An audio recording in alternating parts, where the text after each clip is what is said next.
각자 프레임이라는 게 있지 않습니까? 프레임. 그렇죠. 그러니까 우리가 이베스트 리서치가 지금 제가 이제 몸을 담고 있지 않지만 제가 존경하고 아끼는 우리 신종호 센터장이 이끌고 있지만 우리가 가져왔던 시장을 바라보는 철학은 이번에 이제 제가 저희들이 책을 썼는데 그 책에 담겨 있는데 네. 한마디로 말씀드리면 굉장히 순환론적 사고예요. 원이라는 거죠. 원. 선이 아니라 원이라는 생각이에요. 저희는. 네. 그러니까 데이터를 바라볼 때 선의 개념으로 보는 분들은 이제 뭐 어디가 바닥이냐 뭐 선으로 많이 보지만 저희들은 아 지금은 좀 해볼 만한 시기냐 아니냐 뭐 이렇게 보는 거예요. 그래서 이제 제목도 그러니까 이미 기회의 시간이란 말은 작년 가을서부터 기회의 시간이었죠. 그리고 작년에 저는 이렇게 금리 많이 오를 줄 몰랐어요. 네. 생각보다 깊이 예. 빠졌지만 이제 사이클의 전환점이 임박해 있기 때문에 지나치게 시장을 두려워하시지 않으셔도 된다. 뭐 그런 의지를 말씀드리는데 네.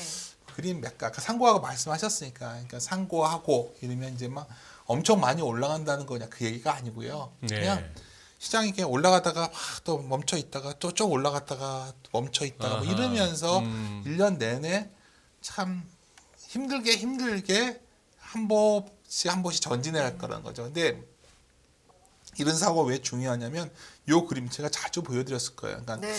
뭐 이게 이제 결국 ROE니까 ROE가 이게 돌아서야 이게 올라가겠죠. 예. 저희들은 요게 돌아설 분명히 다가서고 있다 보는데 오늘 그 말씀 좀 드릴 거고. ROE가. 그렇죠. ROE가 돌아야 PBR을 좀 올릴 수가 있죠. 네. 근데 뭐 네. 지금 어떻게 한 배 넘겠어요? 한 배는 넘기 쉽지 않지만 또 이렇게 하다 보면 또 이거 중요한 건 자본 총계에 따라서 레벨이 올라가니까 연말쯤 되면 뭐 지금 1.1배가 2,929고 뭐 이게 이렇거든요. 그러면 시장이 뭐 아래로 이렇게 확 무너질 거다 생각하시기보다는 이미 이렇게 진행이 되었기 때문에 많이 순환론적 사고로 보면 그래서 이제 기회의 시간이 이어지고 있다 저는 보고 있고요. 네.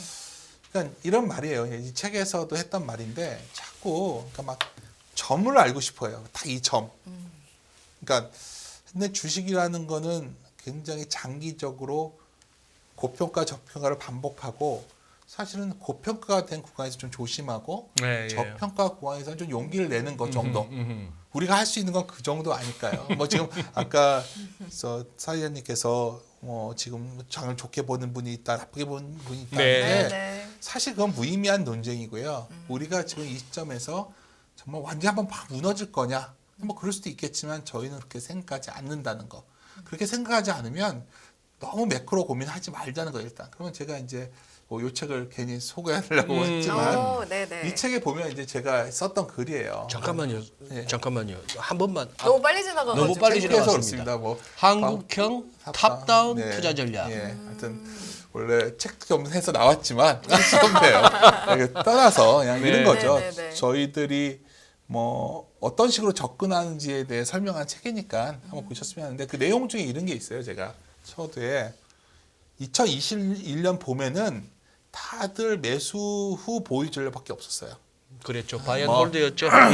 예. 결과적으로. 네. 사실 바텀업밖에 없었고요. 탑다운이라는 게 없었죠.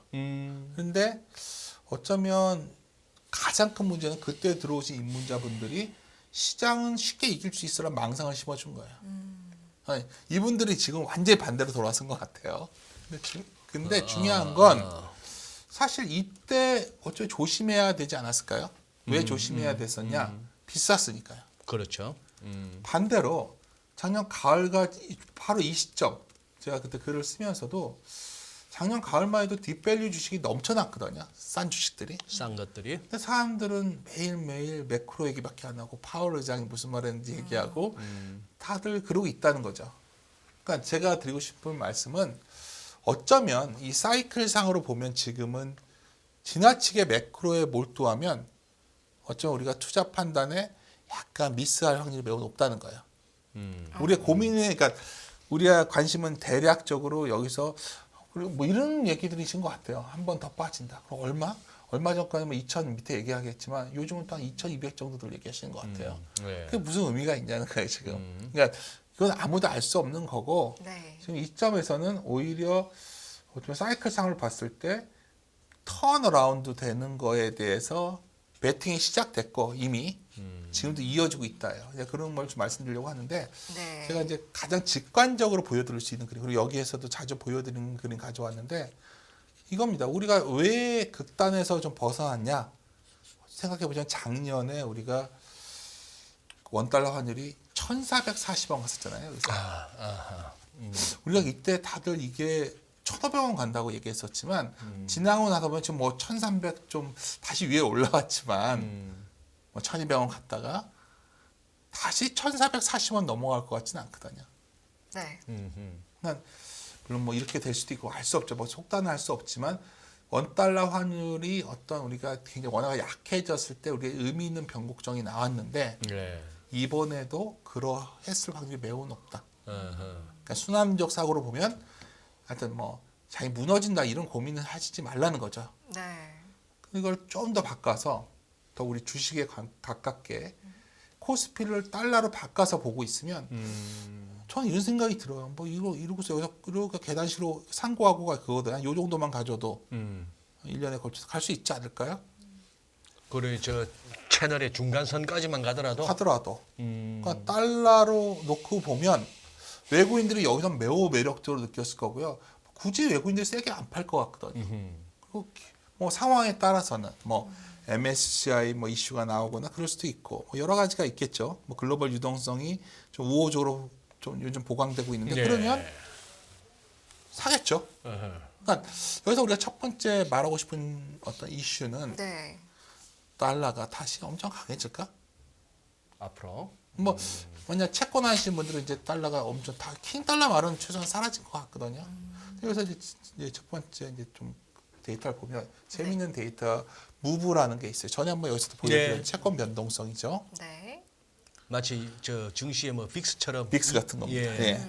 근데 책 금리가 오르죠. 지금 금리 매일 오르고 있는데 하여튼 변동성은 꺾여 내려오고 있어요. 그러니까 제 말은 뭐냐면 예. 어떤 과거를 보면 이제 채권 변동성 축소가 나오면 달러가 그렇게 강해지지 않습니다. 그러니까 어쩌면 변동성의 채권 변동성의 극단을 한번 본 거 아니겠는가. 그러니까 빅스가 주식의 저점을 잡는 뭐 완벽한 지표는 아니지만 대략 주식시장에서 빅스가 굉장히 치솟으면 의미 있는 주가 저점이 나오거든요. 네. 비슷하게 채권도 어떻게 보면 의미 있는 레벨을 지나가고 있는 지나갔고 예. 그런 이 채권과 연동된 게 달러거든요. 지금 미국 예. 부채가. 그래서 제가 보기엔 달러도 여기서 다시 엄청 강해지긴 쉽지 않아 보인다는 거예요. 그러니까 근데 여기서 이제 우리 이베스트의 접근 방식은 저렇게 데이터를 뭐 이 달러가 강세 요인이 뭐고 뭐 이렇게 접근하기보다는 기본적으로 저희들은 방향을 보는 사람들이거든요. 저희들 네, 원인으로서. 예. 그래서 이런 지표로 가늠했을 때는 사이클상으로 봤을 때 킹 달러 가는 게 아니라면 의미 있는 저점을 지나고 다시 폭락은 쉽지 않다는 거예요. 아 그래서 한국형 탑다운 투자 전략 밑에도 표지 보면은 판세를 읽으면 전략이 보인다 이렇게 뭐 써놓으셨거든요. 제가 쓴 건 아니고요. 출판사에서 아 그렇습니까? 근데 아마 책을 읽어보시고 또 묻혀주신 그렇죠. 내용일 것 같은데 그러니까 이제 그 요소 하나하나의 매크로에 집중하기보다는 어떤 그렇죠. 경향성이나 그러니까 지금 추세를 보자. 자꾸 뭐 물가 구성 항목 중에 뭐가 문제가 있고 뭐 이거 매일매일 소모적 논쟁을 하고 있다 전 보고 있는데 네네네. 그냥 크게 보면 변동성 팽창의 극이 나오고 나면 그 다음부터는 그게 영향력이 점점 줄어들고 있는데 사람들이 이걸 안 놓고 있는 거죠. 그러니까 그리고 이제 이거를 그랬을 때 굉장히 중요한 데이터가 하나 있어요. 네. 그 블룸버그에 보시면 글로벌 유동성 증가율이라는 데이터가 있거든요. 오, 예. 그거가 있어요. 그러니까 이거가 이제 뭐 내용을 들어가 보면 주요 국가들 한 13개 국가인가 이 정도의 M2 증가율을 갖고 만든 데이터예요. 예, 예. 근데 하여튼 글로벌 유동성 증가율이 작년 10월에 저점을 찍었다는 거죠. 사실 여기 방송은 아닌 것 같은데 저점을 찍은 것 같다 정도 얘기를 했었어요. 제가 12월에. 왜냐하면 네네네. 근데 지금은 확실히 찍은 게 확인됐죠. 이제 이 정도면. 유동성 증가율. 그러니까 이게 한번 생각해 보시죠. 유동성 증가율은 매우 중요합니다. 네. 왜냐하면 우리가 유동성이 줄어들면 수요가 약하다는 거고 그러니까 우리가 잘 보시면 이게 꺾여 내려오는 기간 동안에 경기가 많이 망가졌나요? 아니었죠. 이 정도 확 꺾여서 이 정도 5% 미만 내려오기 시작하면서 시장 생각 걱정한 거죠. 아 이거 수요가 매우 약하겠구나. 그러니까 많은 분들이 우리 주가에 순환론적으로 사이클을 봐야 되는 이유가 여기에 있는 거예요. 이때 경기 좋았죠, 이때는. 네, 지금은 안 좋지만 사실 요 뒤에 겪는 어떤 모습일 것 같습니까? 딱 보기에도 올라가겠죠. 근데 여기서 이제 소장님처럼 매크로를 보시는 분들은 의구심을 갖는 거죠. 아니 미국이 금리를 얼마까지 올린다 보십니까? 이런 질문을 보통 하게 됩니다. 근데 저희가 드리고 싶은 말씀은 그거와 상관없이 예. 어떤 유동성 감소의 정점은 찍었다는 거죠. 그래서 이걸 또 파헤쳐 보는 거예요. 사람들이 이제 왜 늘었을까? 그러면 여기를 들여다 보시면 예를 들어서 중국이 좀 유동성이 는 게 있고요. 네. 일본은 생각보다 크지 않았어요. 아하. 막 브라질도 늘고 막 이런 게 있어요. 근데 그걸 하나하나 따지는 것도 중요하지만 글로벌 전체로 봤을 때 유동성은 늘고 있다는 건 우리가 데이터에서 확인된 겁니다. 예. 네, 네. 그러면 이 시점에 굉장히 세상이 아무리 망할 것 같이 보이는 세상이 종말할 것처럼 보였겠죠. 예를 들어 코스피도 2천 깨지고 막 전 세계 경제가 폭락할 줄 알았지만 사실은 사람들은 상황 그때 안 좋았지만 바라보고 있는 건 여기였다는 거죠. 근데 왜 유동성이 중요하냐면 제가 방금 전에 글로벌 유동성은 수요입니다 말씀을 드렸는데 이게 뭐 3, 4개월 시차다 공식은 아니지만 한국의 수출과 글로벌 유동성은 이 정도면 매우 관계가 높아 보이지 않으신가요? 네. 이 정도면 붙어 다니네요. 네, 4개월 정도 우리가 레깅에서 쓰거든요. 제가 선행으로 네. 유동성을 수출과 거의 비슷하게 나와요. 예. 예. 근데 여기서 수출에서 그러니 지금 이 차트에서 저 약간 희미한 선이 글로벌 유동성인데 맞습니다. 4개월 선행이라는 얘기는 땡겨서 그러니까 수출이 후행하는 거죠. 수출이 후행한다. 그렇죠. 네네네. 한국 수출이 3, 4개월 시차가 있다면 빠르면 2월, 3월 지금 수출이 어떤 의미 있는 레벨을 지나갈 확률이 있는 거죠 지금. 네. 네. 근데 여기서 재밌는 데이터가 있어요. 사실 이번 수출 증가를 발표했는데 발표치가 마이너스 7.5였잖아요. 예. 적어 왔어요 제가. 근데 예상치가 마이너스 8.8이었죠. 왜 이 말씀을 드리면 그 당시에 수출 뉴스를 보고 다들 막 이런 말 5개월 연속 흑감 엄청난 기사가 나왔지만 데이터를 까서 보면 예상치보다 잘 나왔고 1월 달이 얼마였냐면 두 자릿수였는데. 마이너스 16.8%였어요. 그렇죠? 예. 마이너스 역시 그러니까 16.8% 그러니까 147억 달러였어요, 적자가. 근데 또 하나 데이터가 있어요. 수출 데이터는 아셔야 되는 게 20일까지 데이터를 먼저 발표해요. 그랬죠. 예. 근데 2월 20일까지 적자가 60억 달러였거든요. 예. 2월 전체가 53억 달러예요, 적자가. 그 마지막 그러면 하순에 좋은 거죠. 이런 추론 정도는 할 수 있잖아요. 예, 예. 그러면 3월 데이터가 생각보다 나쁘지 않다면 여기서 중요한 게 있어요. 수출 데이터에서 이제 산업을 선택할 때도 매우 중요한데 반도체가 1월에 마이너스 YOY 전년 동기 대비로 마이너스 44.5였는데 마이너스 42.5로 약간 돌았을 거예요. 네네. 석유화학이 마이너스 24.9에서 마이너스 18.3 이것들인데 의미 있는 게 자동차는 플러스 22.9였는데 플러스 47.1로 늘었단 말이에요. 그러니까 좋아지는 것도 있고 나빠지는 속도가 줄어드는 거죠. 뒤에 말씀드리겠지만 예, 예. 그런 것들이 지금 쉽게 무너지겠냐는 거예요. 그러니까 문제는 한국이라는 곳이 결국은 수출에 의해서 먹고 사는 나라입니다. 네. 그렇죠. 그러니까 우리가 이제 순환론적 사고를 보시면 막 여러 가지 얘기를 해요. 뭐 지금 미국의 연준이 어쩌고 이렇게 하지만 제가 정작 저의 관심의 초점은 제가 뭐 어차피 책 소개하러 나왔으니까 책에서도 강조한 건 하나예요. 우리가 어떤 시점에 어떤 데이터가 중시해 우리는 수출이 매우 중요한 나라예요. 네, 예. 그러면 여기서 이 전에 보여줬던 그림을 업데이트해서 가져왔습니다. 안지적으로 보시면 아까 PBR이 좀 이렇게 돌아서려면 영업이익률이 돌아서야 된다 그랬죠. 이익이 돌아서야 PBR이 올라가는 거죠. 예. 네. 그러니까 PBR이 낮은 거는 이익이 일이 낮으니까 낮은 거예요. 예. 근데 이게 돌아서야 돼요. 이익률이 영업이익 증가율이 이렇게 내려왔어요. 이게 돌아설 거냐? 근데 여기서 보고 싶은 거는 이익은 급격히 떨어지는데 매출은 지금 떨어지는 거죠. 그러네요. 그렇죠? 네네네. 항상 이익이 훨씬 크게 움직이고 매출은 굉장히 렉인돼서 움직여요. 근데 사실 변화를 보면 이익은 참 추정하기가 복잡해요. 예. 왜냐하면 막 일회성도 있고 막 복잡하단 말이에요. 예. 매출의 변화가 매우 중요한데 매출이 뭐죠? 매출이 수출이죠. 우리나라 입장에서 수출이죠. 그러니까 글로벌 유동성이 한국의 수출의 시차가 있는데 재밌는 거는 이익이 먼저 이익이 먼저 감소하고 매출이 도는데 사실은 매출이 후행적으로 수출의 1분기 정도 후행하거든요. 그러니까 여기서 이제 한번 생각을 해보자고요. 글로벌 유동성은 엠투증과 합계는 작년 10월에 저점을 쳤어요. 주가가 뭔가 어떤 바닥을 친 것 같이 돌아왔어요. 위는 못 열고 있어요. 수출이 못 도니까 위를 못 여는 거예요. 근데 글로벌 유동성이 돌아서 플러스까지 올라오니까 아마도 2, 3월 경에 수출 데이터가 그래도 개선되는 게 나오면 여기서 이제 반문 나오시죠. 반도체가 지금 어떤 줄 아냐 막 그러실 거예요. 근데 일단 그걸 떠나서 네네. 또 반문 뒤에 말씀드릴 거예요. 그것도. 네. 그렇지 않은 상황이에요. 그리고 중요한 건 기업의 매출은 수출의 1분기보다 후행하면 데이터로 확인돼요. 기업들이. 그러면 올해 여름쯤이 되면 6, 7월이 되면 항고하고를 말씀드린 이유 중에 배경인데 주가가 많이 빠질까요? 저희가 답은 모르지만 데이터 의존해서 해석해 보면 그러기는 쉽지 않아 보인다 이거고요. 네. 말씀 중에 하나 확인하고 싶은 거는 저기 대표님 저거 한번 저 글로벌 유동성 증가율 아까 그 차트 네. 한번 그 앞에 거. 네. 예.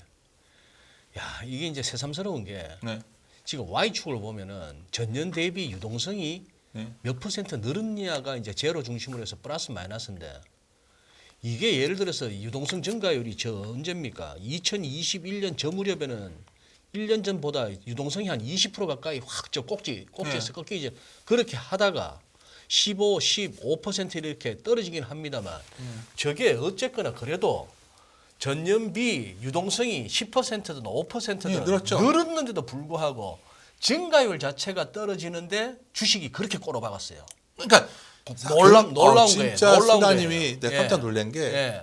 데이터를 바라보는 데서 가장 중요한 게 뒤에 이제 설명을 드릴 네. 건데 우리가 원하는 건 속도라는 거예요. 예. 방향이 중요한 거지. 예. 우리가 지금 좋다 나쁘다를 보고 싶은 게 아니라 방향의 속도가 얼마나 급박했냐가 중요한데 요 플러스 5% 깨지는 순간부터는 사실 경기가 나쁘지 않았지만 이미 무너졌던 거죠. 네. 요 구간에서는 경기가 매우 좋죠. 예. 여기는 좋은 예. 거죠. 이렇게 될 수도 있었죠. 이렇게 올라갔다가 이래줬으면 좋았겠죠. 예. 근데 이번에는 그냥 그냥 꼬라박은 거죠. 꼬라박은 왜냐하면 데다가 뭐 전년비 마이너스까지 그쵸. 갔으니. 근데 또 반대로 이렇게 V로 나오고 있다는 거예요. 작년 10월부터. 근데 사람들은 애써 이 부분을 주목하기보다는 계속해서 연준의 정책이 안 바뀌었잖아. 막 이런 얘기를 하는 거죠. 근데 네네. 그 유동성 미국은 안 늘었지만 이미 움직임이 시작된 거고요. 중요한 건 그 유동성은 수요예요. 그러면 수출도 돌 가능성이 생겼는데 2월 수출은 그런 데이터가 나왔다는 거고 어쨌든 1월이 147억 달러 적자였는데 2월은 53억 달러 적자잖아요. 일단. 그럼 3월은 뭐 20억 달러 적자다. 만약 그렇게 나온다면 방향은 돌아서는 거지 않겠습니까? 예. 어쨌거나 아까 글로벌 유동성이니까 네. 연준하고 ECB는 뭐 긴축하네, 금리 올리네, 뭐 양적 긴축도 하네 하지만 어쨌거나 그동안 중국하고 일본이 돈 많이 풀었다는 게 저 그래프에서도 글로벌 유동성을 갖다가 마이너스에서 플러스로 돌리는데 기여했다는 느낌이 들고 그렇죠. 예, 그 다음에서도 제가 놀라운 게 위에 차트는 그 다음 슬라이드 말입니다. 예. 위에는 제조업 영업이익률인데 영업이익을 다 계속 내고 있는 거잖아요. 예. 이게 10%냐 8%냐 그쵸. 6%냐 이익을 내는데 좀 많이 내느냐 적게 내느냐 차이고 밑에는 영업이익 증가율이니까 증가율이 중요한 이게 거예요. 위에서 플러스임에도 불구하고 이익은 내고 있음에도 불구하고 영업이익 증가율로 따지면 이게 마이너스 20% 30%도 나오는 거죠. 그렇죠. 그러니까 증가율로 따지니까. 항상 그러니까 영어로 보면 그로스와 그로스 레이트는 다른 거잖아요. 그렇죠. 네네. 그러니까 예. 그로스만 갖고 판단하는 게 아니라 뭐 좋아졌다 나빠졌다 판단이 아니라 좋아지는 속도가 그러니까 제일 좋은 거는 적자였다 흑자 될 때가 제일 좋은 거죠. 그러니까 예를 들어서 정확히 찝으신 거예요. 뒤에 사실은 가져왔는데 차라리 적자 폭이 주는 것도 좋은 거예요. 그렇죠. 그래서 이제 여기 제가 데이터 중에 코강 본 게 중국이 한 유동성 증가율이 환율 효과 제거하면 4.8% 정도 늘었고 뭐 데이터가 있어요. 네, 예, 아까 미국은 예. 안 늘었죠. 예. 그러니까 네, 네. 그런 아까 역시 좀 핵심적인 걸 말씀하셔서 그러니까 결국은 작년 10월에 이 데이터가 12월에 봤을 때는 반신반의했는데 1월 딱 되면서부터는 확신이죠. 그러니까 제가 아까 제목을 이미 기회의 시간인데 왜 기회의 시간을 기다려야 되냐고 하냐는 거예요, 제 말은. 그리고 뭐 이렇게 말하면 또 뭐 그래서 막 V자로 올라간다가 아니라 어쩌면 자꾸 지수 연연하시지 말라는 말씀을 드리는 건데 또 하나는 그럼 여기서 이제 질문이 생겨요. 이게 PER 얘기를 하는 거죠, 이제 사람들이. PER. PER 비싸니까 13배니까 13배. 그럼 대를 말하는 게 주가를 이제 한번 꺾인다고 말하면 PER이 13배인데 어쩌. 근데 잘 보시면 이때도 13배, 14배였어요. 2000년 말에. 주가가 이때 PER 내려오면서 주가가 엄청 오르지 않았나요? 아니 그러니까 뭐 굳이 말을 하자면 그러니까 사람들이 밸류는 PER은 밸류잖아요.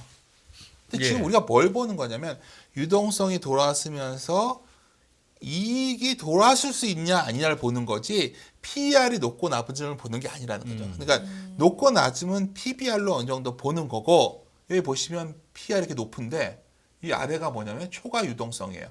초과 유동성이 좀 이제 어떤 식으로인지 변할 시점이 온 데다가 제일 중요한 아래쪽이에요. 주가가 먼저 움직였단 말이에요. EPS 내려오는데 둘 중에 하나예요.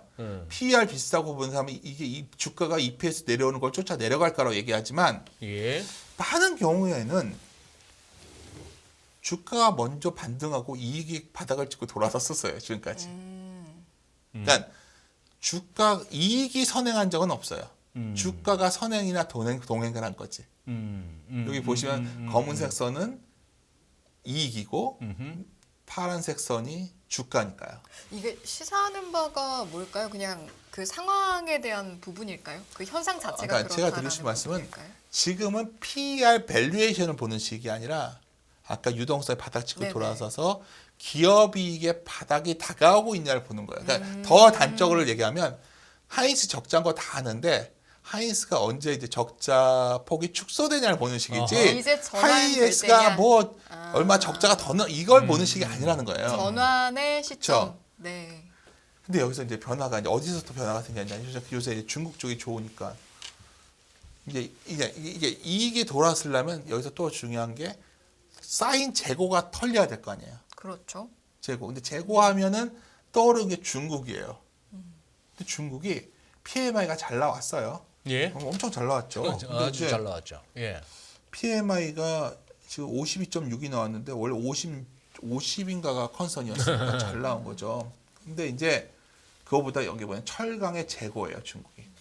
뭔가 꼭지를 치고 내려오는 것 같지 않습니까? 그럼 여기서 투자 아이디어도 생각이 나는 거예요. 철강부터 해서 소재 업종이 좋은 거겠죠. 네. 그러니까 예. 뭐든 뭐 이게 어떤 소재로 쓰든 거예요. 뭐 배터리 소재를 쓰던 뭘 하던 뭐 철강마저도 그리고 소재 중에 어떻게 보면 또 IT의 산업 쌀 같은 게 반도체라면 예. 그러니까 제가 드리고 싶은 건 뭐냐면 재고가 아직 그 반도체 재고 사이클이 피크아웃하지는 않았지만 데이터상으로 보면 이게 꺾여 내려온다면 이걸 충분히 우리가 추론할 수 있는 거 아니에요?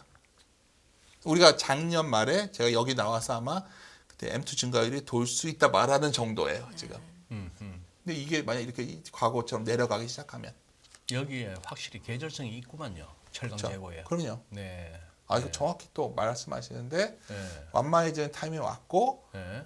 제 더 드라마틱한 거는 중국이 어떻게 했던 간에 굉장히 생산을 하는 거죠. 나쁘게 보는 분들은 이제 중국이 생산하니까 유가도 오를 거야, 인플레가 또 날 거야 이렇게 말하시지만 그러니까 그렇게 생각하면 끝없이 반복되는 거예요. 그러니까 제가 말씀드리고 싶은 거는 네.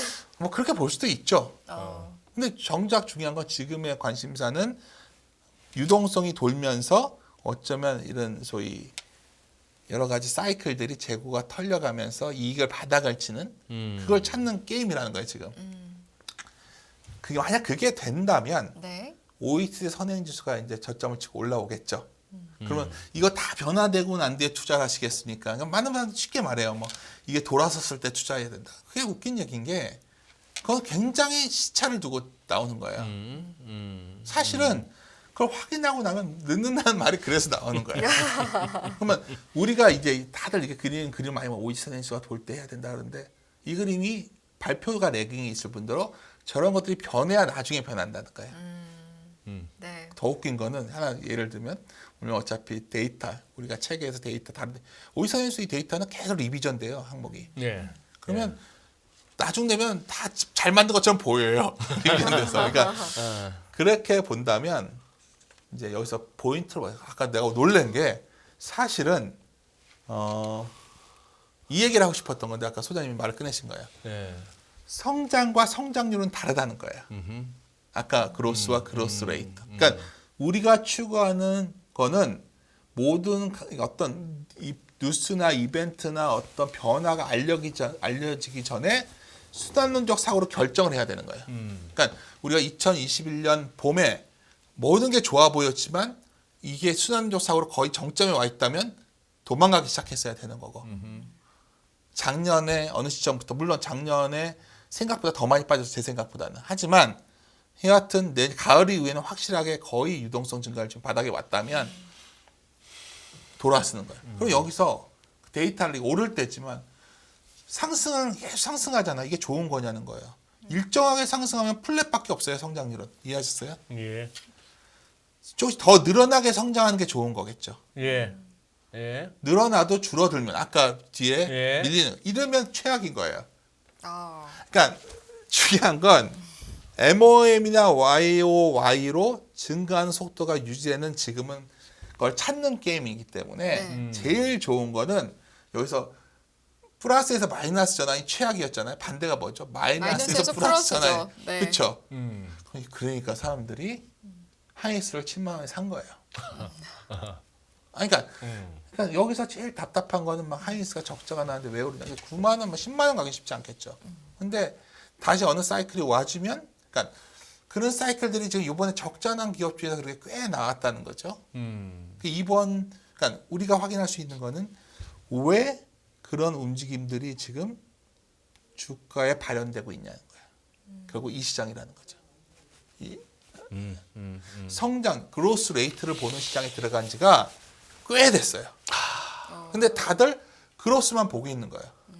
그러니까 이 일정한 그러면 여기서 한번 찾아볼게요. 그러니까 다른 증거가 뭐가 있을까? 그러면 이제 아시아 수출 시장의 선행 지표 중에 대표적인 게 대만의 수출이에요. 왜냐하면 대만은 훨씬 중간재점으로 근데 대만은 이미 돌아섰어요. 근데 대만에서 수출 대부분이 전기전자 정보통신이잖아요. 예. 네. 그럼 여기서 생각이 들어야죠. 그러니까 전기전자가 좀 되게 안 좋아 보이는데 이게 잘 안 빠지겠구나. 예.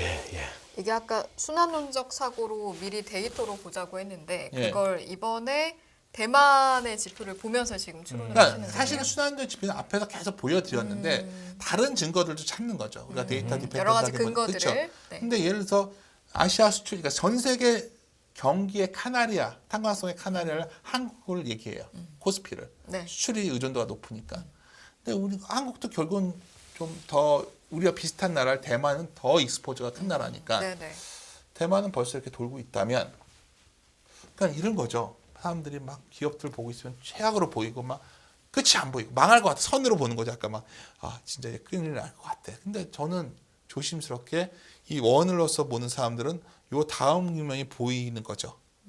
그런 사람들이 저만 있는 게 아니니까 그런 기업들을 누군가 사고 있는 거겠죠. 아까 선이 아닌 원으로 보라는 말씀을 저는 이제야 알아들었네요. 알겠습니다. 그렇죠. 점을 보면 자꾸만 여기가 예, 정점이냐, 예, 여기가 바닥이냐, 예. 정말 무의미한 논쟁이거든요.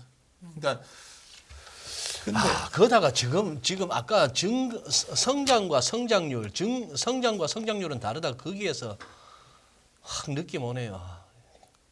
고등학교 다닐 때 미분을 좀 더 열심히 했어야 되는데 이게 미분을 해야 돼.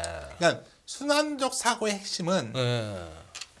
성장의 방향과 속력을 데이터로 먼저 추론하는 습관을 갖자는 거예요. 그러니까 제가 뭐 탑다운 투자 전략 강조하는 게 뭐냐면 네. 이제 리서치를 이제 떠나면서 이걸 마무리 좀 같이 동료들이랑 하고 싶었던 이유가 네네. 너무나 그러니까 우리가 분리되어 있다는 거죠. 막 엄청나게 우리가 거대 담론만 자꾸 얘기를 하는데 사실 투자라는 거는 쌀 때 사서 비쌀 때 줄여야 돼요. 쌀 그렇죠. 때는 언제냐면 안 좋아지니까 싸진 거예요. 네. 상황이 안 좋으니까. 아 근데 겁이 나요. 안 좋아지는데 그러니까 안 좋아지는데 여기서부터 데이터를 보면서 네. 더 안 좋아지는 정도가 제한적일 때 사서 물리면 되는 거예요. 네네네.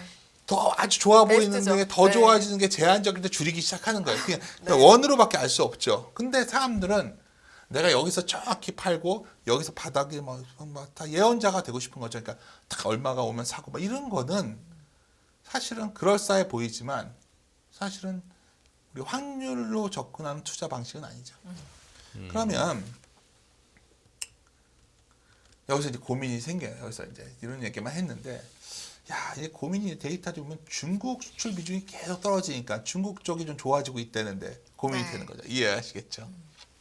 중국 수출 비중이 22%밖에 안 되는데 한때 30%였어요. 한국이 중국발 기업들이 과연 어떻게 될까? 근데 또 반대에 보이는 게 미국이에요. 미국판 비중은 지금 한때 10%까지 내려왔다가 지금 16%까지 올라왔어요. 제가 보기에는 이때 중국이 2004년에 넘어서면서 중국 위주로 전개했다면 요게 크로스될 가능성도 보이거든요. 그럼 여기서 20년 만에 그러니까 제가 이거 된다가 아니에요. 미래는 네, 모르겠어요. 가능성도 근데 있다. 중요한 건 지금 이 추세라면은 크로스 그럼 나겠네요. 여기서 우리가 뭘 사야 될까요? 미국의 공장 짓는 기업을 사야 되는 거죠. 미국의 공장 짓는 기업. 그러니까 이때는 중국의 공장 짓는 기업을 샀었잖아요. 그랬죠. 북경 현대차 사고 아모레 네. 퍼시픽 뭐 공장. 그러니까 지금은 미국의 공장 짓는 이게 바뀌고 있으니까 그러니까 이게 고민인 거죠. 이게 우리가 좀 이번에는 수출이 개선된 속도가 그렇게 흡족하지 않을 수 있겠다 이런 고민도 되지만 네. 또 아이디어도 여기서 얻을 수 있고요. 네. 하여튼 그래서 이것들이 돌고 있는데 여기서 이제 좀 더 들어가 볼게요. 아까 유동성이 뭐와 관련된지를 보여드릴게요. 전 세계 반도체 기업들의 시가총액이에요. M2 증가율과 글로벌 거의 똑같지 않습니까? 그러네요. 작년 10월에 받아치고 돌았을 오. 거예요. 그러니까 제가 이거를 예. 방송을 보시면 전에도 보여드렸는데 네. 그때는 자신 있게 말씀을 못 드린 게 이게 찍은 건지 좀 헷갈리잖아요. 바닥을 아. 찍었는지. 근데 1월에 확실히 돌아섰거든요. 그러면 근데 왜 그럴까요? 이것도 똑같이 순환론이에요. 그러니까 소위 디램의 ASP 가격, 우리가 이제 평균 가격이죠. 이런 가격들이 이 정도 왔으면 여기서 더 빠지겠죠. 이제 반도체 가격이 더 빠질 텐데 모르겠어요. 이 빠지는 거에 주가가 이렇게 빠진다고는 볼 수 없을 것 같아요. 그러니까 만약에 여기서 더 빠진다면 여기서 주가가 여기서 내려올 때 주가가 버텨줬어야죠. 그러니까 그래서 저는 최근에 뭐 올라왔다 좀 쉬고 있지만 한국을 대표하는 기업들이 상당히 이쪽에 익스포저 된 기업들이 많거든요. 그렇다면 이런 생각 안 들까요? 아까 이렇게 하다 보니까 매출 증가율의 저점도 확인됐고 아직은 성급하지만 비용이 좀 안정되면서 마진율이 개선되는 단계? 이게 올해 모습일 것 같은 거예요. 그렇다면 예. 결론적으로 말씀드려서 지금 여기서 무슨 뭐 제가 엄청나게 뭐 오른다가 아니라 생각보다 그러니까 상당히 많이 망가졌던 것들이 강하게 올려했을 거라 봤는데 뭐 공교롭게도 1월, 2월에 그런 움직임이 강했어요. 제가 보기에는 막 LG전자 같은 것도 강하게 올라오고 막 네. 포스코 홀딩스 같은 것도 은근히 올라왔더라고요. 그러니까 아까 그 소재 이런 것들도. 예. 근데 그랬을 때 떠오르는 게 있죠. 우리가 가끔 제가 방송에서 보여드렸는데 골드만삭스에서 발표하는 적자나는 기업들의 인덱스예요. 여기 보시면 이것도 거의 바닥을 쳐가는 것 같아요. 그러니까 쉽게 말해서 이게 뭐 다른 걸로 데이터를 본다면 아크의 뭐 아크 ETF 같은 거죠. 그러니까 이렇게 되면 이런 것들도 잘 안 빠지는 단계. 왜냐하면 거의 코로나 이전 수준까지 왔거든요. 네. 그러니까 이것도 확 무너지기가 쉽잖아요. 우리나라로 친다 이게 뭐냐면 네이버 뭐 이런 거겠죠. 그러니까 여기서 네이버가 과거 같지는 아니지만 또 나름대로 버티면서 좀 움직이지 않겠어요? 네. 그러니까 지금 시장은 그러니까 내가 이제 계속 말씀드리는 게 뭐냐면 뭐 이게 완벽히 뭐가 하나 뚝이 무너져야 무너질 거 아니에요. 근데 이게 여러 가지 데이터를 보면 뭐 확 무너질 것들이 잘 안 보이는 거죠 지금. 네. 그래서 제가 이제 많이 보여드리는 게 벌스타인 사람의 책에서 내비게이터 노이즈라는 책에서 그러니까 가치 투자자의 영역이 어디냐면 역발상하면서 이렇게 나온 요 구간이거든요. 네. 요 영역인 것 같아요. 지금 시장이. 그 책에도 어떤 내용인데 네. 성장 투자는 막 이익이 좋아지면서 나오는 시장인데 여기는 어떻게 보면 막 좀 이익 주전치가 막 안 좋게 하향되면서 기업이 막 안 좋아질 것처럼 막 무시되는데 사실 이때 사야 된다는 거죠. 그러니까 요 원의 요쪽이 아니라 여기에 있는 영역, 저희 가치 투자의 영역이 이미 시작되었고 진행되고 있다는 거예요. 그러니까 이게 어떻게 느낌이 오실 거냐면 막 무너질 것 같은데 잘 안 무너지는 거죠. 지수 말고 내가 알고 있는 이런 기업들이 네. 지수가 막 흔들려도 덜 빠지고 올라갈 때도 툭하니 올라가고 막 이런 느낌을 받으실 거예요. 뭐 중소형주와 대형주와 상관없이. 네. 그럼 이게 쉽게 멈추겠냐는 거예요. 이 흐름이. 이게 아까 말씀드렸던 계단식으로 올라갔다가 좀 쉬다가 올라갔다 쉬다가 이런 모습으로 진행될 확률이 높아 보이고 그래서 성장과 가치가 연결돼 있다라고 책에 쓰신 네. 이유도 이것 때문이군요. 그렇죠. 그러니까 이게 뭐냐면 이제 사람들이 뭐 가치주냐 성장주냐 하는데 결국 기업은 성장해야 되죠.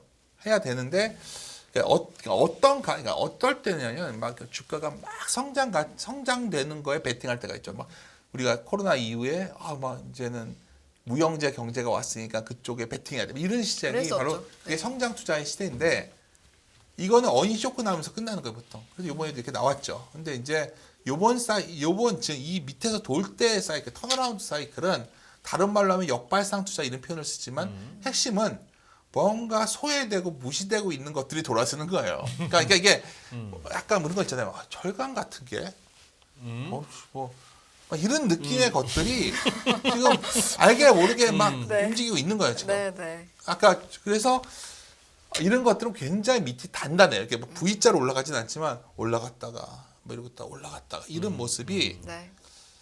그러니까 아까 제목을 고민하면서 단 건데 이미 시작되었다는 거예요. 근데 재밌는 게 그림입니다. 이 그림. 뭐 그건 제가 한 게 아니라 우리 정다운 퀀트가 네. 자료에서 쓴 거 제가 갖다 쓰는 건데 내가 정다운 연구원의 자료를 보다가 굉장히 재밌었어요. 이 데이터가 뭐냐면 평균보다 PBR이 낮은 업종 개수가 되게 많잖아요. 지금 네. 싼 게 많다는 거죠. 방금 전에 가치가 중요하다고 했는데 싼 게 많은 거죠. 업종에. 네. 이게 내려올 때 어땠죠? 여기 내려오면서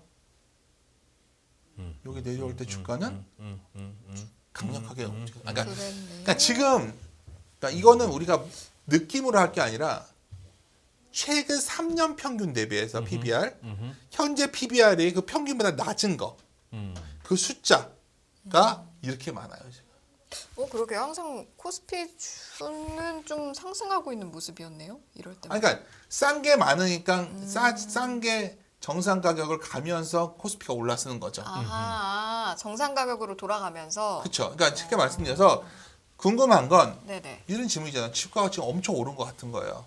싼 게 있냐 이런 생각을 하실 텐데 사실 들여다 보면 싼 게 많은 거죠. 업종만 놓고 봐도 싼 게 많은 거죠 지금. 그러면 싼 게 많은 것들이 이럴 때 되면 위험하겠죠. 이렇게 예. 그렇지 않나요? 네네네. 이 정도 한 근데 지금 한 거의 비중이 한 40% 가까이 가면 좀 불안해진다는 거죠. 40% 정도가 되면 그렇죠? 네. 40% 깨고 내려오면 예를 들어서 올라갔다 내려오면 근데 지금 상황은 굉장히 높은 비중이 거의 80% 갔다 오는 상황이라면 여기서 굳이 이렇게 시장을 한번 크게 무너지는 거를 우리가 고민해야 되는가 이런 고민을 갖고 있는 거예요. 그래서 제가 말씀드리고 싶은 거는 이제 저 책에서도 썼던 내용인데 그러니까 사람들이 이렇게 환상에 머무르고 싶을 때가 되게 많아요. 투자자들은. 예. 제가 이제 책에서 쓴 글인데 근데 우리가 매트릭스 영화 보면 그러니까 파란 약을 먹으면 믿고 싶은 걸 믿고 살아가게 되는 거고 그 영화 빨간 양을 어려운 먹으면 영화인데. 정말 그러니까 정신을 차리는 거죠. 그건 나의 자유의지로 선택하는 거라는 거예요, 네오가. 그러겠죠. 하여튼 저는 근데 많은 사람들이 믿고 싶은 것만 믿으려 하는 경향이 강하거든요. 그러니까 제가 그렇죠. 답이란 얘기는 아니라 네. 어쩌면 자기 친구와 다른 사람 같은 무리에 있어야 편안함을 느끼고 있다면 지금 그건 매우 위험한 상태예요. 근데 저는 지금 시장이라는 게 항상 참가자들이 편안함을 느끼는 그게 느껴진다면 그것은 네오의 선택 중에 잘못된 것일 확률이 높은데 한번 반문해 보자는 거죠. 저는 이 시점에서 아까 제목으로 다시 돌아가면 네. 그래서 제목을 제가 이제 임이란 단어를 쓴 거예요.